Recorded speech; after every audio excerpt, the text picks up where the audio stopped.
താമരശ്ശേരിയിലെ 3 സ്ഥാപനങ്ങളിൽ മോഷണം നടത്തിയ പ്രതികൾ പോലീസ് പിടിയിൽ. കുറ്റിക്കാട്ടൂർ സ്വദേശി മുഹമ്മദ് തായിഫ്, ബാലുശ്ശേരി സ്വദേശി ഗോകുൽ, ചേളന്നൂർ സ്വദേശി ഷാനു, ചക്കുംകടവ് അമ്പലത്താഴം MP ഫാസിൽ എന്നിവരെയാണ് പോലീസ് പിടികൂടിയത്. കഴിഞ്ഞ 12-ാം തീയതി പുലർച്ചെയായിരുന്നു താമരശ്ശേരിയിലെ 3 സ്ഥാപനങ്ങളിൽ ഇവർ കവർച്ച നടത്തിയത്.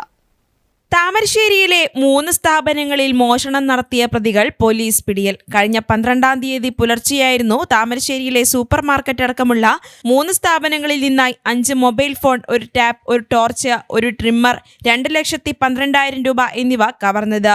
സംഭവത്തിൽ കുറ്റിക്കാട്ടൂർ വെള്ളിപ്പറമ്പ് കീഴിമീത്തൽ മുഹമ്മദ് തായിഫ്, ബാലുശ്ശേരി മഞ്ഞപ്പാലം സ്വദേശി തൈക്കണ്ടി ഗോകുൽ, ചേളന്നൂർ ഉരുളമല ഷാഹിദ് എന്ന ഷാനു, ചക്കുംകടവ് സ്വദേശി MP ഫാസിൽ എന്നിവരെയാണ് പോലീസ് പിടികൂടിയത്.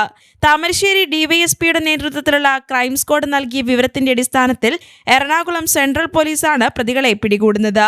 പ്രതികളെ എറണാകുളത്തു നിന്നും താമരശ്ശേരി പോലീസ് സ്റ്റേഷനിലെത്തിക്കും. മോഷ്ടിച്ച 3 ബൈക്കുകളിലാണ് പ്രതികൾ മോഷണം നടത്തിയതെന്ന് പോലീസ് പറഞ്ഞു. News bureau, Thamarassery.